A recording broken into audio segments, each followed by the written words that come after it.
Chakravarty, how would you respond to that? The fact that macroeconomic fundamentals are on track, what are your large concerns?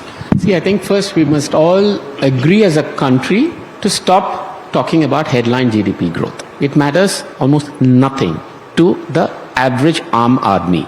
There is a very clear divorce between headline GDP and incomes and prices for the common person. And it's not just in India, throughout the world. Number two, simple question. If everything was so good, why are 80 crore people dependent on the government for food? Still, 80 crore Indians depend for food on the government. They should be able to afford their own. So I don't think it is a secret that there are no jobs, not enough jobs in the country. I don't think it's a secret that incomes are growing as fast as prices. I don't think it's a secret that inequality is rising. So when we say there's a divorce between headline GDP, what do we mean?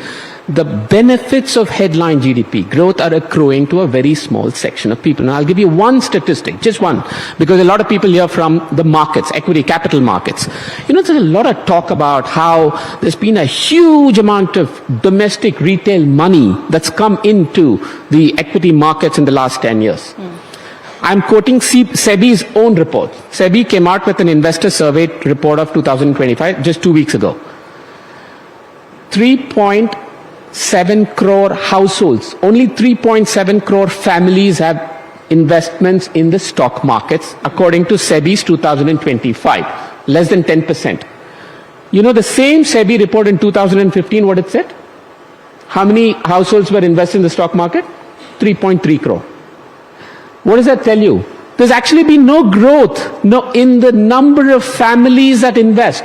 Very little growth in the number of families that have the incomes and the affordability to participate in stock markets.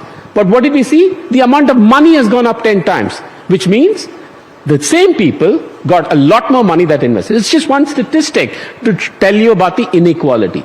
So I think we should stop crowing about headline GDP growth, fastest growing economy and all of these things, because these things don't matter anymore. Right. I talked about poverty. Poverty is not poverty of the rich.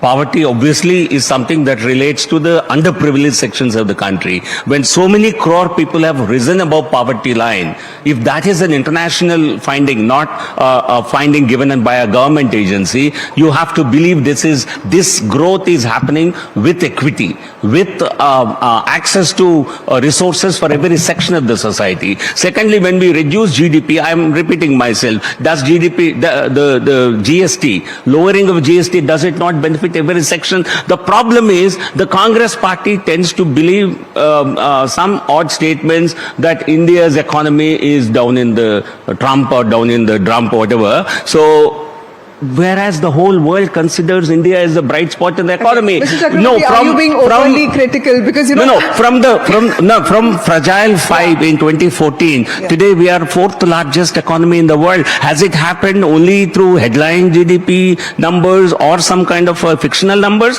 This is the world accepting India as a rising superpower. We are fourth largest. We will be third largest. You left us at one of the 5 weakest economies. Today we are the fourth strongest economy. So that tells you